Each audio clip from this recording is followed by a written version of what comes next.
누구나 인생에 한 번은 건물주가 되어야 한다. 맥밀런입니다.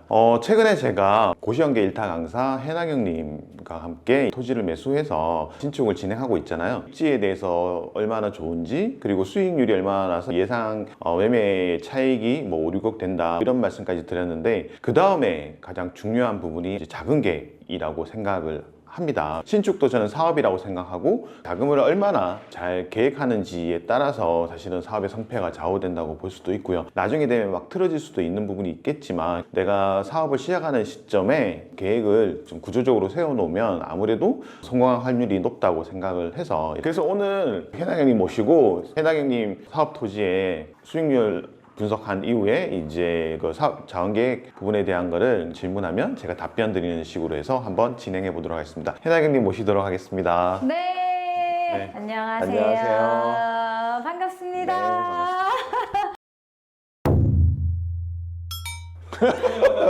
네, 질문할 줄 알았는데.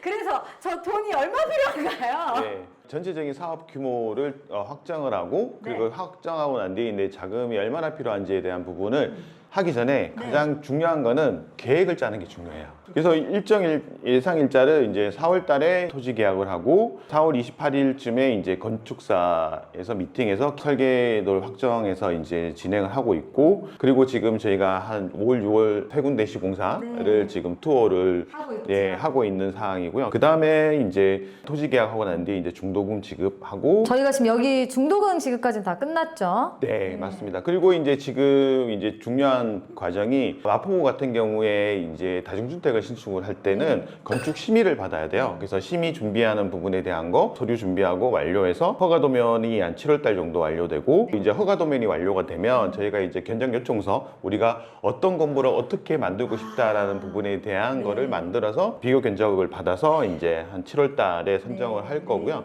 8월 달에 우리가 잔금 부분을 하기 전에 이제 대출이 필요하니까 대출 자서해서 하고요. 이렇게 계약을 하고 잔금이 치르는 동안에 건축사 미팅에서 설계 계약도 하고, 시공사 미팅에서 시공사 선정도 하고, 그리고 건축 허가도 받고, 착공 준비를 맞춰 놓는 이유는 아무래도 잔금이 지급한 이후부터는 우리가 대출이 발생되고 이자가 발생되기 때문에 그런 부분에 대한 걸 최소로 당기면 그만큼의 이자 비용이 이제 세이브 될 수 있는 부분이 있기 때문에 좀 촉박하지만 좀 스피디하게 바쁘게 움직여서 여러 가지 계속 보고 있는 상황이고요. 제가 신축을 해야겠다라고 마음먹었을 때 너무 막연한 그 자금에 대한 불안감이 있었는데, 맥밀런님께서 월별 자금 흐름도를 만들어 주셔서 제가 예산을 짜고 계획을 할 수 있어서 빠르게 결정하고 도전할 수 있었던 것 같아요.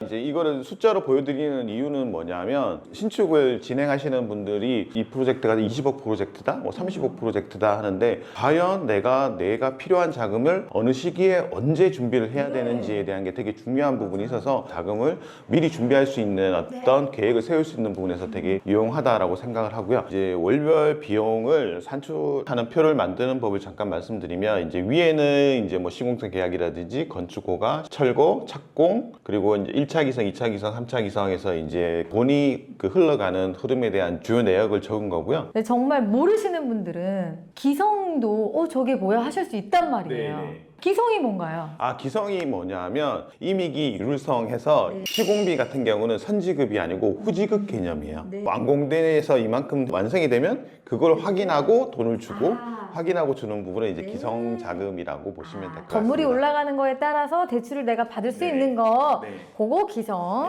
여기서 하나의 또 팁이 뭐냐면, 이런 기성을 진행할 때 저희가 레버리지를 활용해서 많이 하잖아요. 그 은행을 통해서 하면 좋은 게, 이제 이런 기성에 대한 대금 지급이나 이런 걸 은행에서 해줘요. 그래서 은행에서 공정관리라든지 그리고 이루어지는 곳에서 은행의 담당자가 현장에 가서 사진을 찍어서 이 정도 됐으니까 돈이 이 정도 나가도 되겠네 라는 부분에 대한 체크를 은행에서 해주기 때문에 좀 더 안정적으로 그런 자금관리나 이런 걸 할 수 있는 장점이라고 보실 수 있습니다. 좋습니다. 그래서 보시면 이제 전체적인 비용을 크게 3개의 묶음으로 나눴어요. 제가 낼 돈 어떤 항목들이 있는지 보겠습니다. 대지 비용, 토지 계약금 10%, 중도금, 토지 잔금, 토지 취득세, 중개 수수료가 있고 건축 비용이 건축 설계, 감리비, 철개 구조 건축, 시공비, 인입비가 있는데요. 인입비라는 용어를 모르시는 분들도 계실 것 같아요. 네. 인입비 같은 경우는 이제 우리가 완공을 앞둬서 건물이 완성이 되면 외부에서 이제 끌어서 들어와야 되는 부분이 있어요. 전기, 맞아요. 인터넷, 네. 통신, 도시가스, 그리고 상하수도 이런 거를 이제 외부에 들어오는 부분에 대한 비용을 그 회사들한테 직접 건축주가 내야 되는 부분이 있거든요. 그거를 이제 인입비라고 보시면 될 것 같습니다. 자, 기타 비용으로는 선취 수수료, 실전반 비용.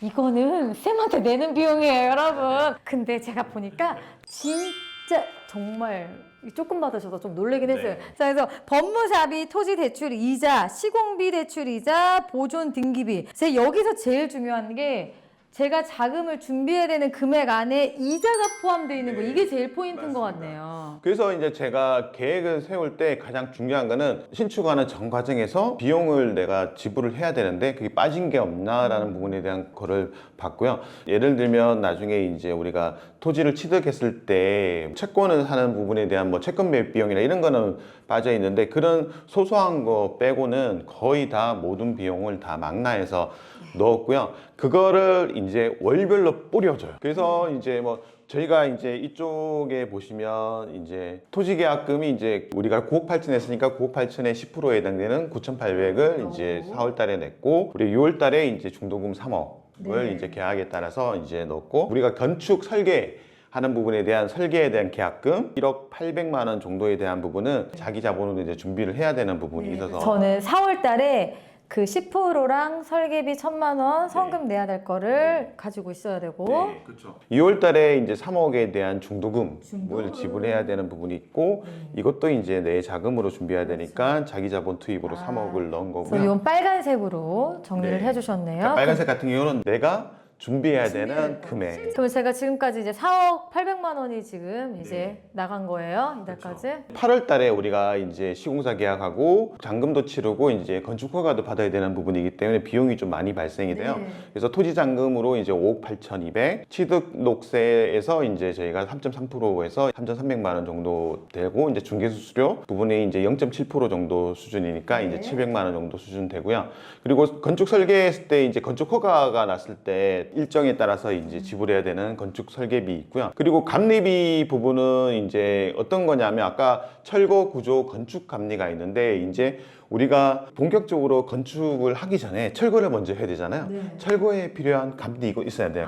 그 철거를 제대로 하고 있는지에 대한 부분에 대한 감리비 300 정도 책정을 했고요. 그리고 이제 시공비에서 이제 저희가 이제 예상이 이제 8억 5천 정도 하니까 그 시공사하고 계약하려면 시공사의 계약금 10% 정도에서 8,500만 원 정도가 준비가 돼야 되고 그런 부분에서 이제 요 선취수수료 같은 경우는 이제 이금융권이나 이런 데 쓰게 되면 아무래도 이제 중도 상한 수수료 부분을 주거나 또는 선취수수료에서 이제 명목으로 한 1% 정도의 은행에서 떼는 부분이 있거든요. 그런 부분에 대한 거를 미리 반영했고요. 그래서 법무사비 같은 경우는 등기를 해야 되니까 등기 비용 만약에 셀프 등기 하신다면 안 나오겠죠. 전체적으로 우리가 8월 달에 필요한 금액이 이제 7억 3천 정도가 필요한데 자기 자본 투입 부분을 이렇게 나눈 부분에서 1억 4천을 한 게 뭐냐면 대출을 우리가 잔금 때 5억 8천, 6억 가까이 그 부분을 이제 받고 그 다음 달에 2억 정도를 받은 게 뭐냐면 나눠서 받는 게 아무래도 대출 이자를 그 조금이라도 이제 감면할 수 있는 부분이 있기 때문에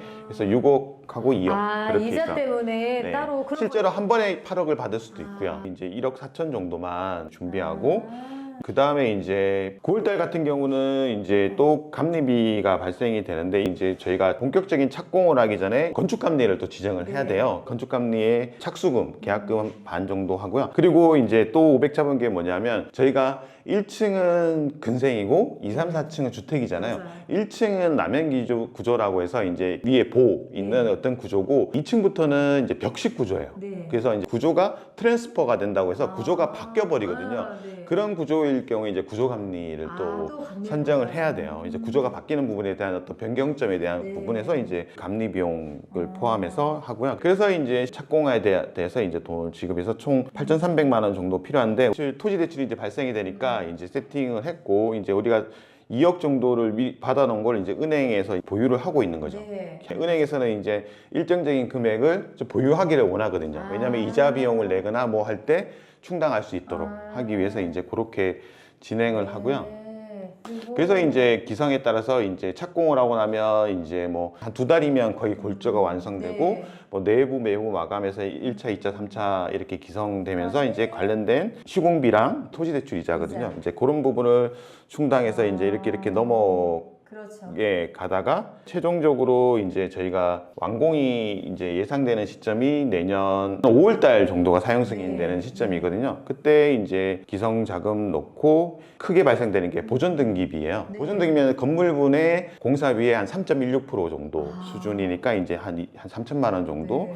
지불을 하게 되면 이제 1억 2천 하면 내 자금이 4,600 정도 필요하고. 필요하고 대출을 기성으로 해서 7,500 정도 받고 최종적으로 이제 7월 달에 임대를 다 맞추면 임대 비용으로 해서 한 2억 4천 정도를 소지급으로 그래서 총 사업비 같은 경우는 20억 정도 내외 정도 드는데 내 필요한 자금은 6억 1천만 원 정도 필요하다. 네. 그렇게 이제 이해를 하면 우리가 큰 20억 정도 프로젝트의 사업에서 네. 우리가 필요한 자금을 이렇게 이제 계획해 볼 수 있겠다라고 할 수 있겠습니다. 이건 만약에 근데 제가 이제 진짜 가성비 이렇게 예를 들어 하면 공사비를 뭐 이제 진짜 촘촘하게 하겠다 뭐 750 아니면 한 800 정도만 맞춰보겠다 하면 조금 더 세이브를 해서 진행할 수 있는 부분이 이제 요거 같은 경우는 이제 지금의 어떤 계획이고 뭐 시공사 견적 받아서 좀 세이브 될 수도 있고 좀 올라갈 수도 있고 네. 저는 더 추가 금액이 나오면 안 되는 상황이라 한 850 정도 네, 제 선에서는 조금 여유 있게 한다고 생각을 했는데 그래도 모르니까 여비비는 좀 챙겨 놓긴 해야 되겠네요.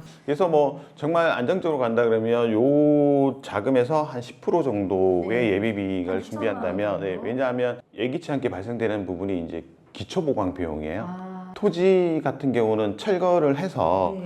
평판 제하 시험에서 이제 진해력 테스트를 해요. 근데 건물 같은 경우는 보통은 이제 그 건물 자체의 하중이 한 뭐 15톤, 20톤 이렇게 되는데 땅이 이렇게 못 받쳐주면 이게 꺼지거나 아니면 건물이 기울어질 수 있잖아요. 그런 부분에서 토지 진해력이 안 나오면 기초 보강을 해야 돼요. 뭐 그런 부분에 대한 추가 비용이 또 발생될 수 있거든요. 이제 그런 부분을 하시면 문제는 없지 않을까. 그럼 저는 20억짜리 사업을 하는데 한 6억 정도의 제 자기 자본이 필요했고 네, 근데 그 6억 안에는 이자가 다 포함된 부분이다. 네, 그래서 한번 도전해 볼 만하다라고 말씀을 좀 그래서 이제 드리겠습니다. 나중에 이제 임대보증금 이렇게 맞추면 이제 그걸로 가지고 좀 더 할 수 있는 부분이 그리고 이제 금리 인하 이야기가 솔솔 나오고 있어서 요즘 매일 신문에 나오고 있어서 그러면 비용이 좀 더 줄어들 수 있겠죠.